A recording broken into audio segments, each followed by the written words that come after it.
Minggu pagi hari, tanggal 26 Desember 2004, sebuah peristiwa alam yang tak pernah terbayangkan sebelumnya telah terjadi. Jauh di tengah laut yang dalam, terjadi tumbukan antara dua pergerakan lempeng tektonik Eurasian dan Australia. Ini bukan sekedar tumbukan antara dua buah mobil yang mampu membuat mobil ringsek dan beberapa penumpangnya tewas. Juga bukan sekedar tumbukan antara kereta dengan kereta yang mampu membuat gerbong kereta menjadi terkoyak dan menewaskan banyak penumpang. Energi tumbukan ini jutaan kali jauh lebih besar dari kedua contoh tadi. Tumbukan keduanya mengakibatkan patahan pada lempengan sehingga menjadi titik sumber gelombang kejut yang sangat besar. Titik ini merupakan sumber gempa yang kemudian gelombangnya merambat ke daratan seperti Pulau Sumatera, Bangladesh, Thailand, dan lainnya. Rambatan gelombang gempa melalui struktur batuan bumi mencapai daratan, kemudian menggoncang rumah, pohon, dan seluruh struktur yang ada. Badan Meteorologi mencatat terjadinya gempa besar dengan kekuatan 8,9 skala Richter pada kedalaman 30 km pada lokasi 3,267 derajat lintang utara dan 95,821 derajat bujur timur. Selain menyebabkan gelombang getaran gempa, tumbukan antar lempeng juga mengakibatkan terjadinya penurunan permukaan laut sepanjang garis patahan. Penurunan ini serta pelepasan energi patahan kemudian menjadi cikal bakal gelombang air laut. Gelombang ini kemudian merambat ke seluruh arah sehingga menciptakan gelombang air laut yang membesar setiap saat. Gelombang tersebut menjadi semakin besar dan dikenal dengan gelombang tsunami dengan ketinggian gelombang sekitar 20 hingga 25 meter ketika mendekati pantai. Hempasan ombak atau gelombang air yang sedemikian tinggi ini bagaikan air bah memporak-porandakan struktur atau bangunan yang dilaluinya. Hewan, pohonan, dan ribuan nyawa manusia menjadi korban. Gelombang tsunami juga menggerus jalanan atau jembatan sehingga banyak kampung yang terputus dan terisolasi hubungan darat dengan dunia luar.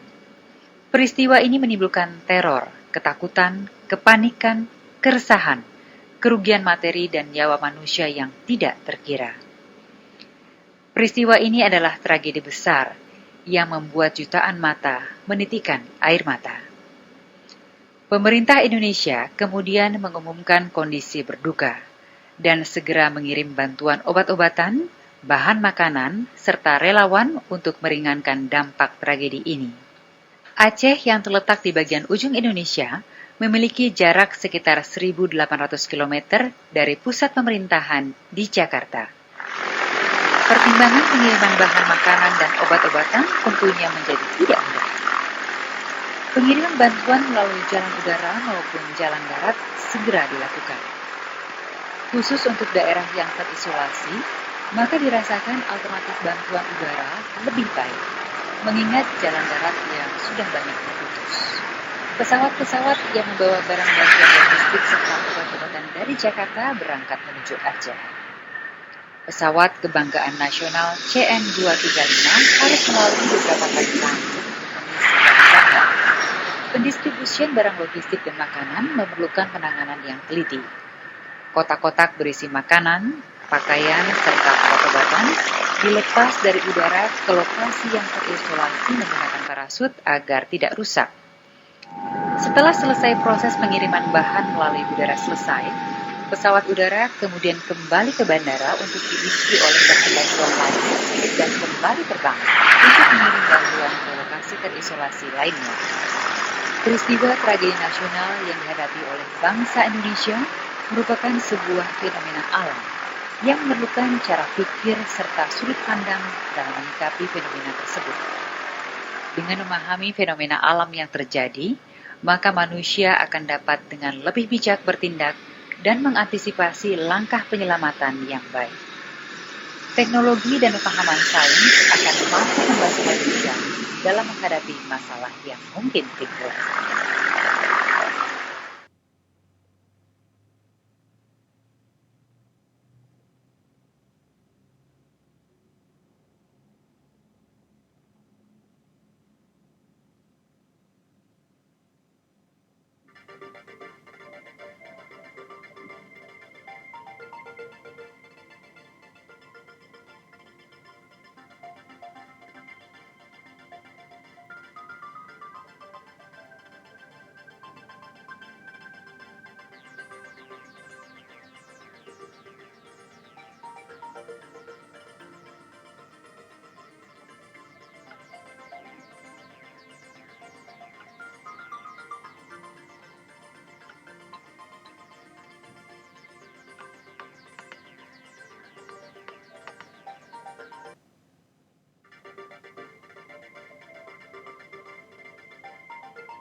Science, dari bahasa Latin scientia, berarti pengetahuan.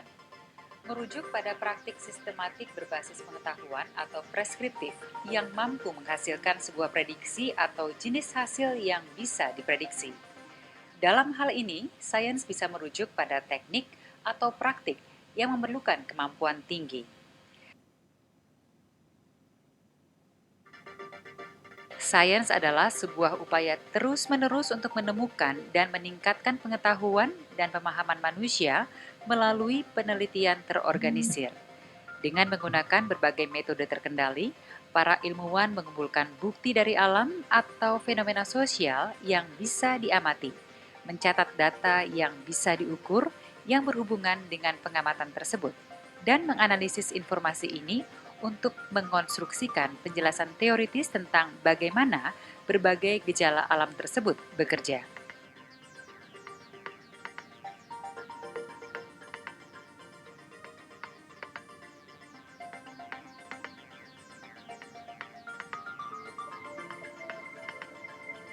Peran sains mampu membuat landasan berpikir yang berbeda, karena struktur sains sangat memerlukan pembuktian atas fakta-fakta yang ada.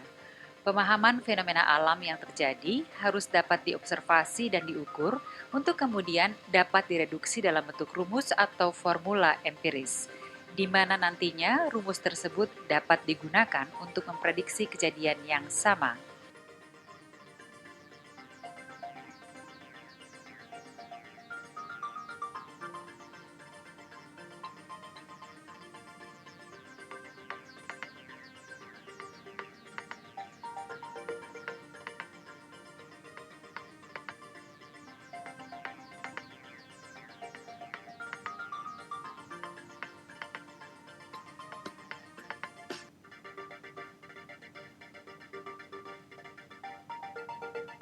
Perubahan kultur pada masyarakat yang mengadopsi sains akan menjadi lebih logis berdasarkan pada pertimbangan fakta yang ada.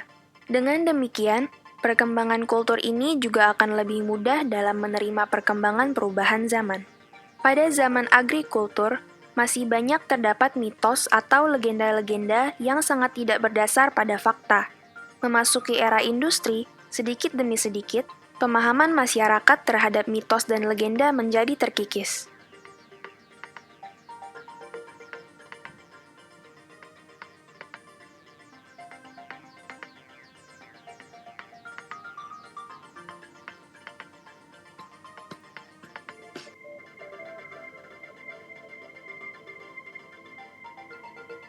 Peran sains mampu membuat landasan berpikir yang berbeda, karena struktur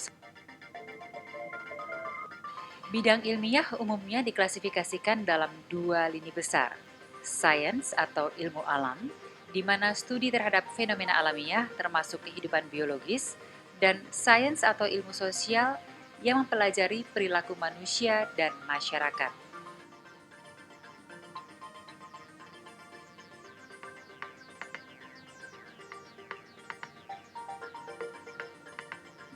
Fisika adalah ilmu tentang alam, ilmu yang mempelajari materi dan gerakannya dalam ruang, waktu, dan semua yang diturunkan darinya, seperti energi dan gaya. Lebih luasnya lagi, ilmu ini tentang analisis umum terhadap alam, dilakukan untuk memahami bagaimana dunia dan alam semesta bekerja.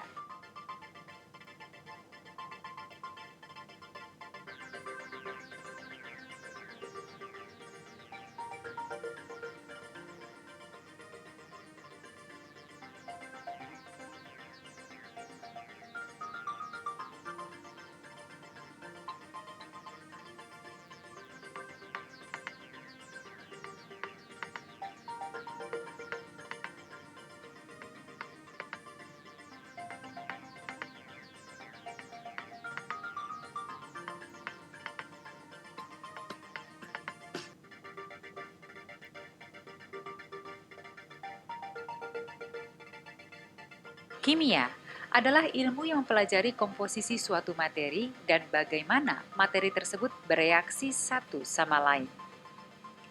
Kimiawan meneliti suatu materi untuk mengetahui dari apa materi tersebut dibuat dan mencampurkannya untuk mengetahui bagaimana tingkah laku materi tersebut.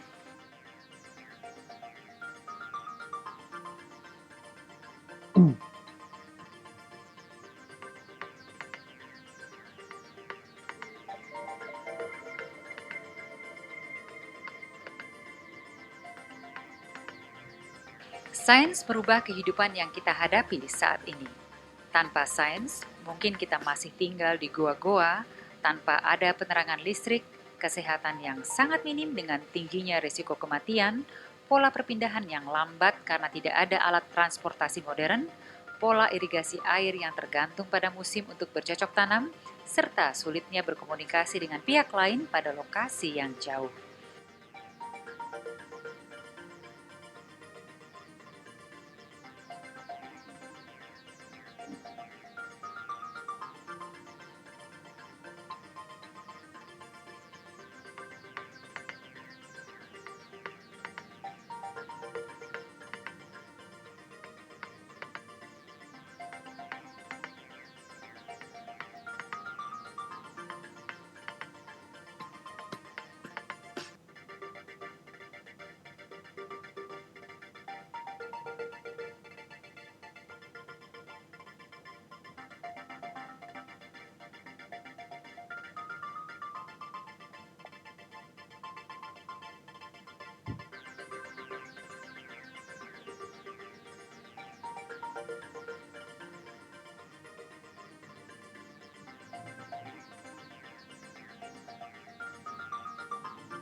Bidang ilmiah umumnya diklasifikasikan dalam dua lini besar.